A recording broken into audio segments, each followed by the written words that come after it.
There we go. Hello. Okay, so thanks for coming. And today we're going to be learning about understanding children's emotions and how to build connection. And it's just going to be a conversation about parenting and how we could just find healthier ways of relating with our kids through understanding our children's emotions. And yeah, we'll do just like a little check-in again, just because this is how we're doing it. So I'm Julie, and I have one child. He's 7 years old. And my intention for having this conversation today is just to spread more awareness about children's emotions, and it'll help parents learn how to connect with their children in loving ways that are moving kind of away from control. So, yeah. Did you want to share, your name and how many Yeah. kids you have? Yeah. So I'm Fiona, and I'm from living in Ireland, and I have two adult children now. And my daughter is 31, and my son is 27. And yeah, I'm on this journey for healing myself and learning more about parenting, and maybe healing my own emotions, and maybe helping my adult children and my future grandchildren too. Yeah. Oh, So that's so so thank you beautiful. for being Thank here. you. Yeah, thank you so much for taking your time to connect with me. So, parenting by connection, I've been doing this for like 4 years since my son was 3 years old. And the biggest thing that I've been able to, I guess, shift in my life is this beautiful increase in my confidence and understanding what my son's behavior is, like the cause of it and what's happening, and really truly understanding emotions, not just in him, but in myself. And it's also given me some concrete tools and like a structure of of living and interacting and how our lifestyle is set up so that I can support continually meeting my son's needs on an emotional level. And yeah, not like I got into this not just from, or I got into this type of parenting because I was learning how to listen to my son's emotions because we were having a hard time with sleep. But so not only did it allow me to solve that, but it allowed me to start to parent from a grounded place and open up like having this deeper connection with my son, because it all stemmed with a deeper connection with myself, and then kind of spreading out with my husband and other relationships too. Mm. So it's very powerful. And I'm on the track to becoming a certified hand-in-hand parenting instructor. So this talk is part of that. And at the end, I'll ask you to fill out just a quick questionnaire just to see how it was for you. And I'll tell you more about that at the end. And hand-in-hand parenting is a trauma-informed nonprofit organization. It's been around for over 30 years, and they've been helping parents, and now they're helping caregivers, and they're also moving into helping the medical system. So they want like this whole support team to help children and parents connect with each other, because they're saying when you are connected with your parent, you're able to feel loved and access your natural intelligence and the ability to think well and to cooperate and to have healthy relationships all stem from there. So at the end of the talk as well, I'll give you more information if you wanted to get some look into hand-in-hand parenting. So many parents are struggling to try to figure out what's going on with their children's emotions, and they're trying to figure out how they're supposed to respond to the reactions of their children, whether the children are having like big tantrums, or maybe their child is mad, or maybe their child is crying. And often the times that we're kind of defaulting back to is we use rewards and punishments as a default, because that's kind of what we've been trained in, like traditional parenting approaches. And this is normal, and it's a common experience amongst parents right now. But in this talk, I'm going to help us, sorry, just one second, gain the clarity of why about children's emotions, and about, sorry, I have to move this down, and give you some 3 tools and practical strategies that you can start implementing today. And it'll help you increase your cooperation and flexibility, your child's ability to listen, all while supporting you as a parent. And I'm going to be talking for maybe about 20 minutes. And then at the end, I'll leave some time for you, not 20 minutes, sorry, 25 minutes, 25 to 30 minutes, and then leave some time at the end for any questions that you may have. And then we'll wrap up the talk. So did you have any questions right now? No, I'll wait for another while, Yeah, and that's good. I'll think about, yeah, if Yeah. anything comes up at the end. Yeah. Yeah, that sounds great. Okay, so yeah, so Mm. this is just what trying to just start to talk about what like traditional parenting approaches versus what we're kind of moving forward to. So in the old way and probably the way that we were raised, it was control based. So our parents saw our behavior as a thing that they needed to fix, and they used, like I said, the fear, the shame, the blame, um, sometimes in a little lighter way, more reasoning and soothing and kind of like rewards. But all of those things work until they don't work. And over time, they don't really take into consideration the child's thought patterns and the way that they're emotionally feeling and what's going on internally. So that's more like a Mm. behavioralistic approach. And now we're swinging to a new direction, is looking at the child in a humanistic way, in a whole way, and kind of looking at their behavior as just a symptom of some underlying internal experience that's going on. And this is when moving Mm. in with connection can really help allow our children to feel those feelings that come up as a result of these off track behaviors, and allow them to reconnect with their ability to think clearly and to love and to have those healthy relationships with themselves and with us Mm. and other people. Um, and just for this purpose of this talk, like when I defined connection, because people, this word connection is like all the time people are saying it. So like, what do I mean by having this sense of connection or bringing connection to somebody else? I see it in two parts. So the person who is offering the connection, so we're giving this to our children, it's being present. It's offering our warm eye contact. It's being open body language, physically close to the other person, listening without interrupting them, not trying to fix them, not trying to change them or problem solving with them, just simply being present. But yes, it's the hardest thing to do, but being present with somebody and offering all of you to them. And then on the other side, your child will feel felt. They will feel that you are there with them. They'll feel your love. They'll feel safe. They'll feel supported. They'll feel seen, heard, and valued. And because you're not doing anything to change them, they're going to feel fully accepted and unconditionally like can be themselves. They don't have to hide themselves. And it's like when those two things can happen, then you can meet in the middle and actually feel like a connection that is authentic, or like the truest form of connection. Like it's free from wanting to change it, free from any emotions getting in the way. So does that make sense? Mm. Absolutely. Yeah. Okay. And I just wanted to make a note here. So it's important to know that this connection-based parenting approach, it's helpful for any child, so or any adult as well. So some people have different designations, and they might ask that if it's suitable for people with ADHD or Down syndrome. Connection is good for everybody. Connection is good for everybody, regardless of what their human experiencing is, what their Mm. human experience is. So I'll get Mm. into why, like about why connection is important now. So all children, like all humans, are born wanting and needing connection. It's how we feel, like I said, seen, heard, valued, and cared for, but it's also how we get taken care of our basic needs, right? We're born Mm. little babies and we can't move. So somebody has to feed us, somebody has to move us to change our diapers, somebody has to get dressed, like help us get dressed. And all of that is what we need. And Mm. children are born knowing that they are loving beings. They're born knowing that they are good and that they have everything within them, and that they're constantly Mm. seeking out this connection. So like you probably remember when your kids were babies, like you would look at them and coo at them or laugh at them. This was like, or with them, or like give little tickles or Mm. like little what do they call that, raspberries on their bellies, and they would laugh, and like we'd carry them around Mm. everywhere. And so they constantly felt that feedback of like, oh, you got me, I'm here.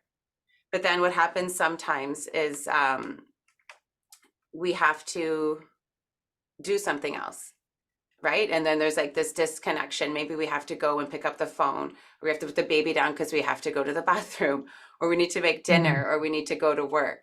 So that's disconnection happens in that way. And there's another way that we lose our connection with our children, is that so there's three ways. So we have to go do something else. There's a disconnection. We could be filled up with our own emotions from the stress of parenting and the busyness of it and all the demands that we have on it. And then we might be short with our children. And we might be filled with our own emotions and put them on them. So that causes them to disconnect from the feeling of being safe and feeling heard and feeling valued Mm. and loved by us. And then a third way that disconnection kind of shows up in the parent-child relationship is that you'll be going out through your regular day, and then your child has like this massive overreaction to something that's disproportionate to what is actually happening. So maybe you give them, and this is different because these kids are young, what I'm talking about now, but I can try to relate to it in an older sense in a minute. You give them like a sippy cup that is yellow, and then they say they don't want it, but then you give them a red one, and then they don't want it. Then you give them a purple one, they don't want it. So it's not about the sippy cup. The sippy cup is just the behavior that they're indecisive. But most often the present time, and I'm sure you know this because you've already been doing a lot of healing, but yeah, it reminds us of something from the past. It reminds us of a situation from the past where we did have those feelings of being disconnected from our loved ones, and our children have the same thing. So then that's in the present moment. It's a really beautiful time. That's when it's to come in with connection, to allow those feelings to be felt. And then your child can come back into having their clear, rational mind, and be okay with the first cup that you gave them, because it wasn't really about the Mm. cup. So I just wanted to pause just for a few moments, and we could just think about this in your mind, or maybe share if you feel like it. But when you have that, when you think of connection, who did you feel like this sense of connection with growing up, and then who do you feel connected with now? Just to kind of, yeah, think about connection in your own experience. And yeah, we could just pause, or we can share if we want to. Um, and I can share first too, actually. So yeah, growing up, I'll just take a minute. I felt really connected with my grandparents, because I guess they were the ones, they were always paying attention to me, and they always were like excited and like delighted in what I was doing, and they were asking questions, and we always had lots of hugs, lots of kisses, and that made me feel really seen. It made me feel really seen. And then in my current life, who do I feel connected with now? I'm going to say the biggest person is myself. I went for a long time not feeling connected with anybody, but it all stemmed from within myself. But I didn't know how to like be alone with myself. I didn't know how to talk to myself nicely, like walking beside a mirror would be all negative talk coming right at me. But now, even just before this talk, I talked to myself in the mirror, and I just said like, yeah, you've got this. And like, even talking to my inner child through myself in the mirror, and it's really cool. But that sense of, yeah, connection all started with me. So I'll just leave it at that. Yeah. Yeah, I think for me, yeah, it's kind of it's funny. It is a difficult question because I can't, something doesn't come to mind straight away, Mhm. and then I kind of feel, that makes me feel kind of sad. But at the same time, yeah, it's funny. I was just talking about my grandmother there, a picture of all the females, like all the way through five generations. So my great grandmother, my grandmother, my mom, me, my actually my sister's in it as well, because she was in the same generation, and then my daughter. And I think actually my grandmother, actually she lived with us until I was 15, and she used to tell me a lot of stories about when she was younger, growing up and that. And her mother died when she was quite young, and she went to live with an aunt and uncle. And yeah, I think that I did actually have a strong connection with her. I also, it's funny, nature is something, I used to go and stay on my aunt's farm when I was a child as well. And the, there's something about nature, like that I really had that strong connection with as well. And it's something that now in the present that I actually have a strong connection with as well, that I feel, you know, the safest when I'm actually out walking my dog in nature, or I'm out gardening, I'm getting my hands in the soil. Um, yeah, so it kind of helps me. Like I kind of see Mother Earth as my mother, and as everybody's mother. But yeah, it's kind of full circle then, I think. So from childhood right to the present now today. Yeah, they're both nature, I'd say, is the biggest rather than people. That's helped you. Yeah. No, nature is like a Yeah. huge one. It's just like, yeah, it's really, Mm, really beautiful. yeah. Thanks for sharing. Yeah, so I just want, yeah, just talk about here, just about how we can connect, bring that, what you would feel from sometimes with nature or from other connection points that life offers, but how we can bring that with to our children. So it's anytime we give our like undivided attention. Sorry, just let me think about this for 1 second. Yeah, we have to be able to bring our undivided attention to our child so that they can feel our warmth, so that they can have this experience of their emotional, like they're feeling their emotions. And the tool that I want to talk about is called Stay Listening. And this is a hand-in-hand tool that it seems like, well, what it is, right? You stay and you listen to your child's emotions. It's not, it sounds simple, but it is a harder thing to do because it's something that we didn't get growing up. And it's really hard to give our children something that we didn't experience in ourselves. But in Stay Listening, it's when we come in close to our child when they're having off track behavior and we listen to them offload their emotions all the way through until the end without trying to stop them, without trying to temper them down, without trying to like problem solve or fix what's going on, knowing that they have the answers within them. And if we but if we are offering and staying with them and keeping them safe while they're perhaps they might be laughing, they might be yawning, sweating, trembling. They might want to like shake their body and kick. These are like more younger kids, I guess, when they haven't been disconnected from this experience for a while. Shake, or they might even cry deeply at the end. It allows us to like partner with our kid and not us telling them what to do. We're not trying to like get them to name their feelings and try to rationally talk about it. We're allowing them to have like this somatic experience of them releasing their emotions. And Mm. it's a really beautiful experience. I'm going to move this down for a sec here. Yeah. When you can kind of step back and allow this to happen. And I want to share with you the first time that I did this with my son. And you may have heard this story already, but I will share it again. It was when like we had like many years of not being able to sleep. And I tried every sleeping apparatus there was, moving away from not doing crying it out because I knew we didn't want to do that in our family. And I had bought like blackout blinds, this little machine that was going shh, shh, shh, shh, shh, like all night. This thing that kind of gently like was shaking his bed to feel like it was rocking. A sheet to like put tight around his body to feel safe, like a weighted blanket. Like it was absolutely insane. I did absolutely everything but allow him to have emotions. But this one night, I was like, nothing's working, or it was actually a nap. I said, nothing's working. So I said it was nap time, and I didn't want to try anything else because it wasn't working the days before. So I just sat down and I listened. And then he had a huge tantrum, stomping around the room, throwing stuffed animals. He was like, his face was red. He was saying, no, I don't want to go to sleep, like yelling at me. And I was just calm and saying, you know what, it's nap time. Like I know, like, because I knew he had not slept for a while. And I was holding that limit, I guess, that he was going to have his nap. And for about 30 minutes, he did this. And then he finally kind of got more settled in his body and sat down on my lap and cried really, really deeply for about 10 minutes. And then put his hand on my face, said, I love you, mom. Thank you. And then like fell asleep very easily. And then I was like, oh, okay. What the heck just happened? I looked at him for a while, just admiring his little body. And then I put him into his bed. And then I came back out into the hallway and I told my husband that I found like the missing piece to parenting and everything is going to be amazing. And he laughed at me and he said, sure, like it's going to be something else next time.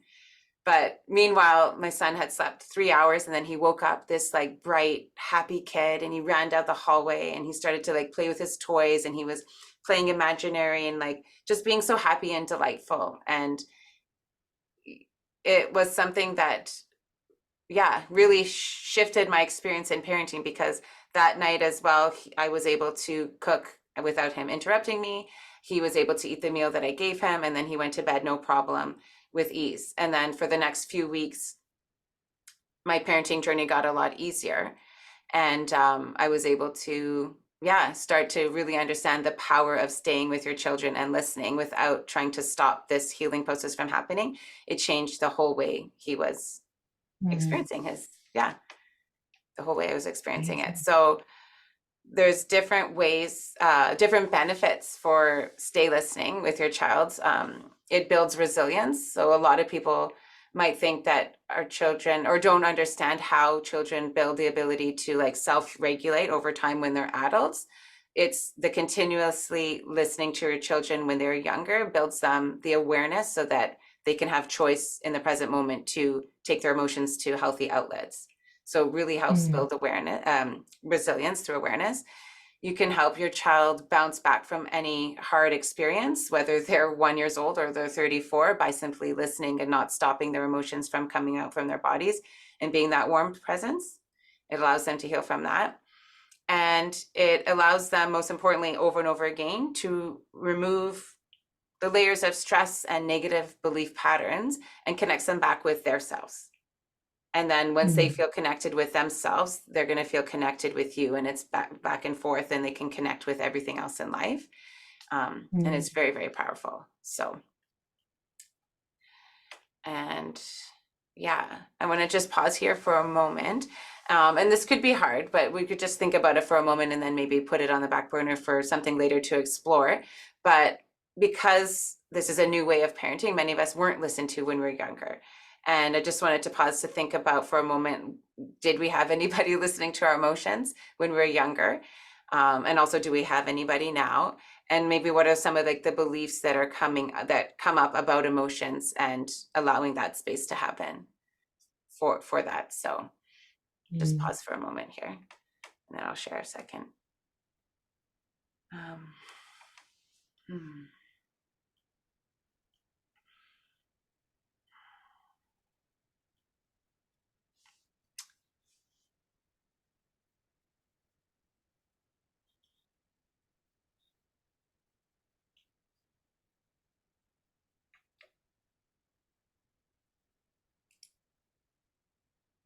So I'll just share a tiny bit. Yeah, like growing up, the theme in my life, when I think back on all the different time periods of my life, is like big experiences happened, things were new, things were scary, there was traumatic things, nobody there to listen. Then big emotions, and then nobody there to listen. And it was like repeat these three things over and over again. And then I could link that into the present moment. Up until 4 years ago, I was doing the same thing. Became a parent, big emotions, everything's new, don't know what's going on, big emotions, nobody there, and no space because I didn't create it. And I had this belief since I was younger, just because I had big emotions, nobody was there, then that's emotions are bad, and then I'm going to stop feeling them. And it just kept on going on and on and on. And what happened is that I collected a lot of emotions, and what could make, and it made it hard sometimes to do stay listening with my son. And that's why having some sort of outlet to release my emotions on a regular basis is very helpful. And that's the tool that I want to talk about next, is listening partnerships. But I just want to pause here for a moment just to see if you wanted to share anything before I go on to talking about that tool. Mm. Yeah, much the same, really. That yeah, there was. I think maybe when I was much younger, there probably was. Maybe I did try to express emotions, and but over the years, I gradually built up this kind of defense of even actually even to this day, still don't like to feel vulnerable in front of other people. Don't really like to cry in front of other people. Maybe just my husband or counselors. I've probably depended on counselors over the years, and but more recently, I have been taking part in listening partnerships and um Dharma sharing groups and that as well. So I probably got better at it. But yeah, it's a constant practice every day that I need to kind of spend some time actually listening to myself and what I actually need on a daily basis. Yeah. Yeah. No, and I totally relate and have the same experience too. It's like this Mm. process of learning how to feel again is it's lifelong, and it takes a long time, and there's all of these messages everywhere that are telling us not to do it, right? And we're just learning Mm. how to have those spaces to be safe to be able to do this. And that's a segue to Yeah. listening partnerships are like a great way to do that. So Yeah. a listening partnership is when you pair up with another parent and exchange time listening to each other. And the time is always equal. And the time is free of all the same things as when you're listening to your child. So we know that the other parent is smart, has all the wisdom within them. They just need our warm attention so that they can feel loved and safe and go through the process of trembling, shaking, sweating, crying, making noises, blasting people, talking about the past, talking about the present, whatever it is that they need to work through so they can connect back with themselves, their truth. And that gives them the ability to hold that space for their children. And Mm. listening partnerships are free. And you can, I'll give you more information at the end to find for people to find them through the Hand in Hand Parenting Network. And the benefits are endless. I've used listening partnerships for 4 years now, and I have 5 regular ones now, ranging from 30 minutes a week to back and forth, like exchanging time, to 1 hour each. And it's allowed me to work through reparenting myself on many different levels. It's allowed me to build like a strong relationship with myself, um, healing my relationship with my husband, continually gaining the emotional capacity to be with my son. Allows me to like release like the day-to-day stresses that parenting brings, and most importantly, giving me like the ability to have clear thinking, so that when these experiences come up with my son of different behaviors and they are triggering, I know that I have a place to bring those emotions to, while coming back and being able to use stay listening and other parenting approaches to connect with my son to help him continually move through his process of emotional release and healing. So it's Yeah. highly recommended, and not really it's not possible for us to listen to other people unless we're listening to ourselves. So, or having people listen to us and then learning how to listen to ourselves. So I had a question here of, have you ever experienced in the past or currently experienced now, and I think you have, but for maybe the people who are listening, to be able to express yourself truly without anybody trying to like change you or like put in their input or relate with you, and express yourself from a place of like someone's actually listening to you and they're there for you. And I know you're going to say yes, but yeah, like Mm. it's powerful. It's powerful. Yeah. Mm. And Yeah, it is, and I think the first time I experienced it, like it can actually feel uncomfortable because you're not actually used to having that presence or having somebody actually listening to you, and you're nearly kind of, I would have got into the habit over the years with friends of being the listener and waiting for my turn to speak and my turn to speak and my turn to speak, but it never came, and then I'd end up leaving that interaction feeling very frustrated then afterwards. But now, even with my adult children, like I noticed that I would have been that, like, oh, problem solving, oh, or, oh, your friend won't talk to you, and I tried to sort it out, and this constant. But now it's like, well, actually, they're adults now, but I'm able to kind of listen, like, without actually jumping in and giving advice, and just letting them actually say what they need to say without actually um trying to sort it for them, you know. no, that's really beautiful. And I like the thing with listening partnerships. Like we can use those moments of, remember you were saying about like when you're talking to people, like when's my turn and you want to jump in, like noticing those old patterns of how we always communicate with everybody, and just Mm. noticing them and then bringing them to a different listening time, right? And like unpacking them, and then that gives us more opportunities to access the healing process of emotional release, and to, Mm. yeah, being able to listen better in the present moment. So it's really cool. Yeah. Um, yeah, and the thing that most of us didn't get growing up, like you said, like that warm attention from somebody. So listening partnership is a great way to start being able to have that in your life. And then leading to the third tool that I want to talk about, which is special time. It's the tool that allows us to pour that warm attention into our children. So special time is a one-on-one experience that you spend with your kid, and your child could be young, they could be old. I also do this with my husband regularly too, so it's not just for kids, but in this content I'm going to talk Mm. to you about with kids. And you set the timer. Let's say you have 10 minutes, you would give them a third of the time, so you have a little bit of time at the end to listen to any feelings if they come up. But you set the timer, announce that it's special time, and you tell them that you'll do whatever they want, and you follow their lead. You're doing some of the same things like stay listening, in terms of like you're not controlling anything, you're allowing them to be, you're having warm eye contact, you're just delighting in whatever they're doing and having fun, noticing what's coming up for you. And you could take that to your listening partnership, but just being present with it. And at the end, the timer is off, you turn the timer off, and then you could hug your child or stay close to them for a minute or two, um, and listen to any feelings that may come up. During special time, you might notice that your child is kind of like acting something out or showing you what's important to them, or maybe they're talking about scenarios that are hard. Like all of these things might come up Mm. because special time is not only a space for you to pour your love and attention to your child to make them feel like seen, heard, valued, and cared for, but it's a space for them to work on stuff and show you what's going on in their lives. So it's a really powerful way to continually pour connection in with your kid. In our family, we Mm. do special time like many times a day, but I'll talk about this morning. So we do a special time first thing in the morning, after family cuddles. I said I did 10 minutes of special time with my son, and I set the timer. I told him it was special time. And then I just stood with him, and we were in the living room, and he was just like wandering around. He's like, I don't know what I should do. I'm like, okay, I'm right here, whatever you want to do.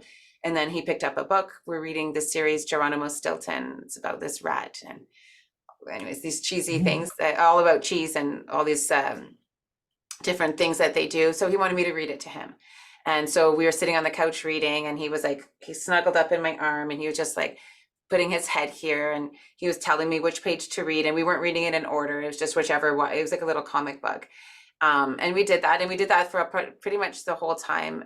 A few times he was telling me, oh, like kids at the park asked me if I homeschool, and I don't know if I like that or not. So he was sharing with me a little bit what was going on with him. This doesn't always happen, but he did this time. Mm. And then the timer went off. I was in the middle of reading one of the pages, but I didn't finish the sentence. I just closed the book and I said, that special time is over.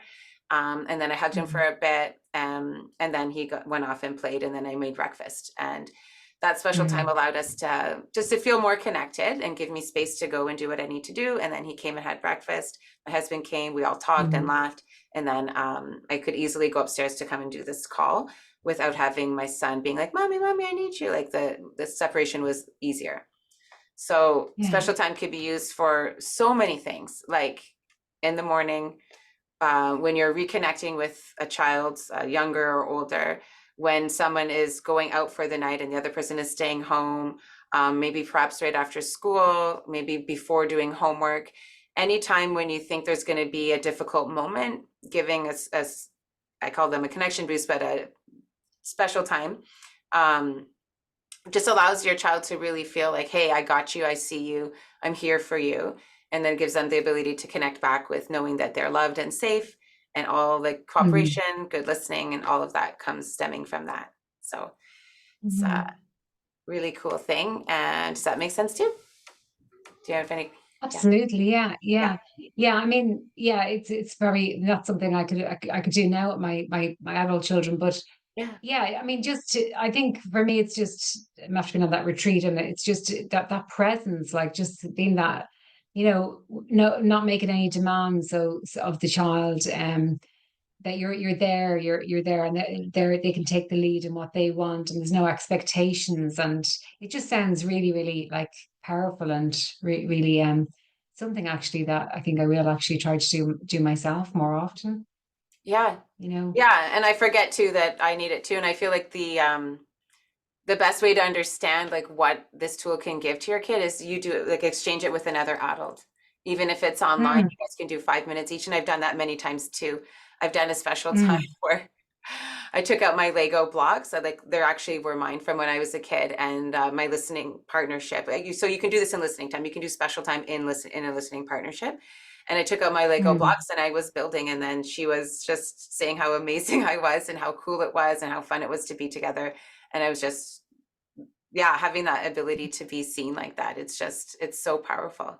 And there's a saying, we're kind of in the hand-to-hand parenting community, but when your child can ask for special time, that's like a really good indication that they get what's going on in their internal world, and they're outwardly seeking, being like, hey, I need connection. Can you connect with me? And instead of Mm. doing it in a way of off-track behaviors, they're also showing us that our children need connection. But when children could ask for it, it's amazing. It's really, Yeah, yeah, yeah, it's really amazing. And yeah, just like affirms that we eventually can start to ask for what we need, which yeah. is, yeah. Well, there was. I mean, I actually now that I think of it, I actually did used to do something like that because I was doing childcare courses when my children were young, and there was kind of like that, it may not have been called special time, but it was like Mm. free play, I think we used to call it.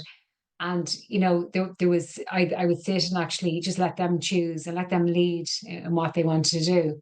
And I always felt so, yeah, it felt so like I felt probably more connected with them then than any other time. Yeah.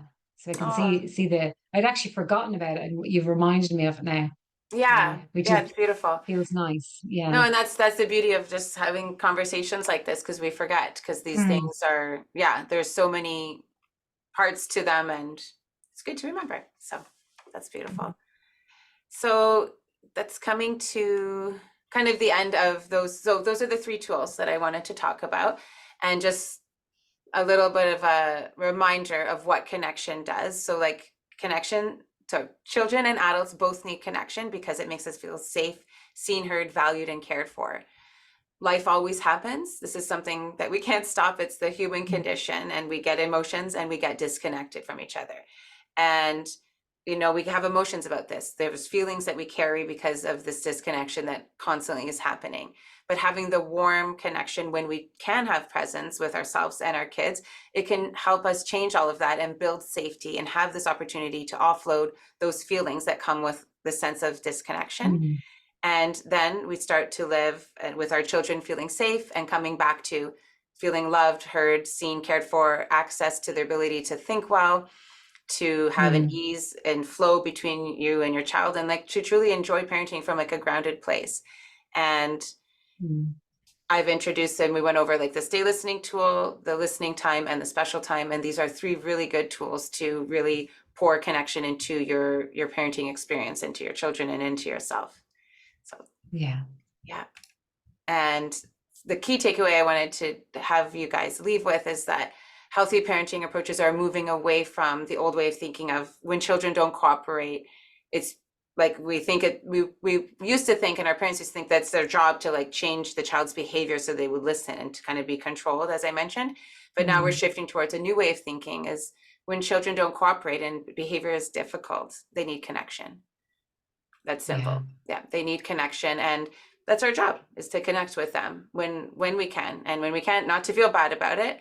Just continue doing our work, and when we can connect with them, we can help them have that safety and offload the feelings Mm, from all the times when they didn't feel connected. So yeah.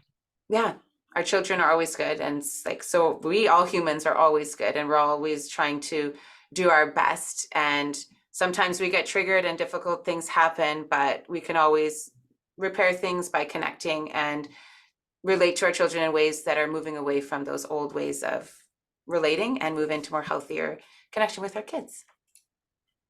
So that's the end of that. I'm just wondering if you have any questions. Yeah, so like the state you mentioned about like neurodiversity earlier on, that like Yes. this is really good for children with Down syndrome, Mm, ADHD, any of these like neurodiverse conditions and that. And like so would you say that a child, like they don't consciously know that they need connection, like you were saying about the different color cups, that they yeah. don't particularly want. It's not about the cup, it's actually about that they need connection, but they have this natural healing ability inside them Hmm. to heal themselves if they're given the opportunity, Hmm. or if the parent stays connected with them. But the child, would the child be consciously aware that they need connection?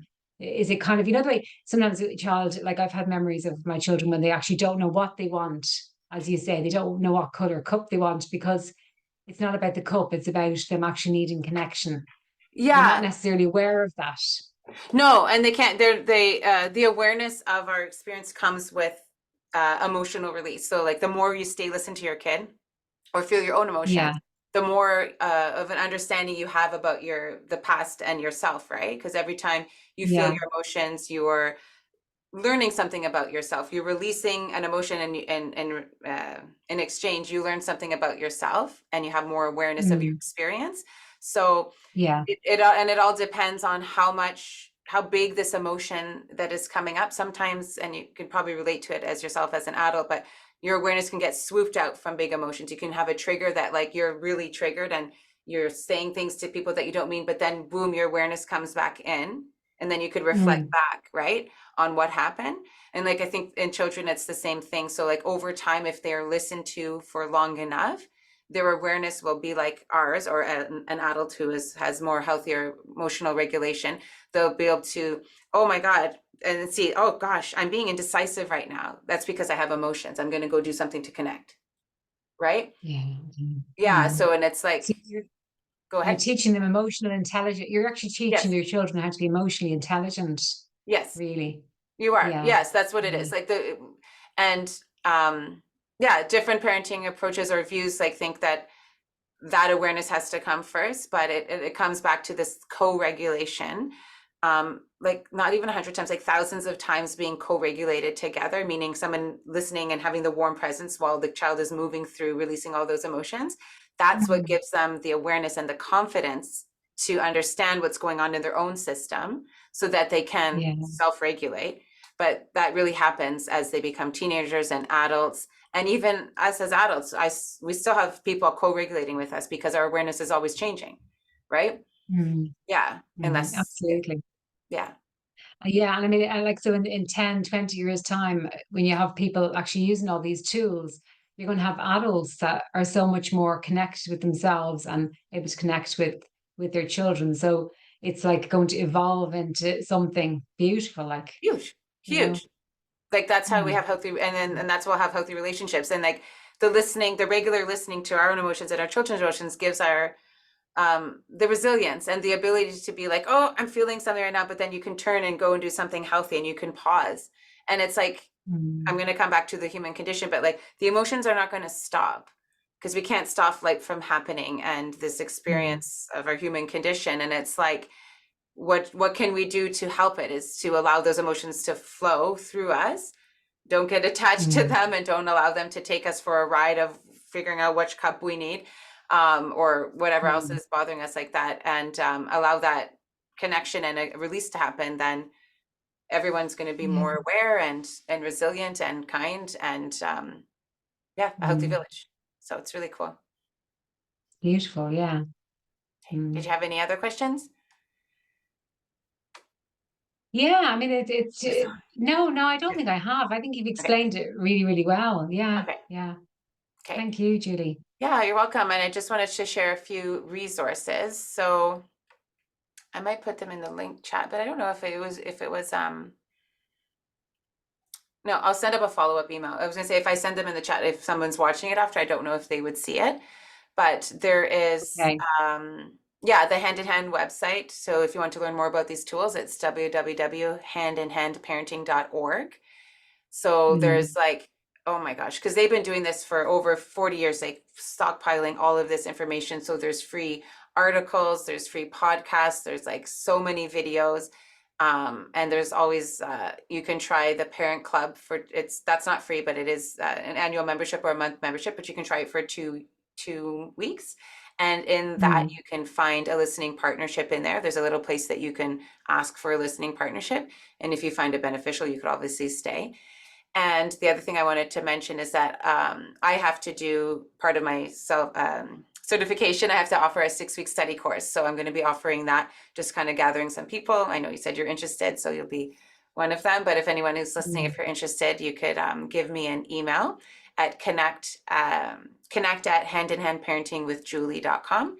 Let me know you're interested. Mm. And we haven't decided the dates yet, but once I gather, I need about 5 to 6 people. We'll see what the timing is right for everybody. And yeah, I think as a follow up too, I'll have some articles just about the power of connection, and one article each for stay listening, listening partnerships, and special time, just to follow up with a little bit more information on that. And that's it. So we'll just wrap it up on just maybe one big takeaway, or if you had an aha moment, you can share that, and one thing that you appreciate about yourself, and then we'll say goodbye. I mean, so many, different things, but it's just, yeah, coming back to that connection with yourself, so you can be present with your children or with other relationships around you, whether it's young children or your adult children or your grandchildren, and the importance of not kind of being afraid of your emotions, that that we have this natural healing process within us to help allow the emotions flow so we can think more clearly and be more present then for each other then as well. And what I appreciate about myself is I think my patience, yeah, my patience at the moment, yeah, yeah. I I think love that's that. something I Yeah. appreciate about myself, yeah. Wow, it's so beautiful. Thanks for Mm. sharing. Yeah, and I relate to all that with all those takeaways. And then on like a different note or a side note, what I really appreciated, what I appreciate about myself doing this and feeling, um, I feel really grateful to be able to help other parents and bring this information to the world. But also, I'm taking away like the power of thinking with other parents is so important, like that Mm. sharing of my experience with you and you sharing with me, and then we're sharing with other people, whoever watches this. It's like that group think of all of these minds working together, because we all know all the answers, and if the more that we share and we talk about it, will help each other understand and release those emotions and learn to have like this healthy relationship with our healing process, because it's like the magic ingredient to life. So super Mm. passionate about it, as you know. Absolutely. Yeah. So thank you Mm. so much. And I'm going to stop Thank the recording you. now. Okay. One sec. Thanks so much.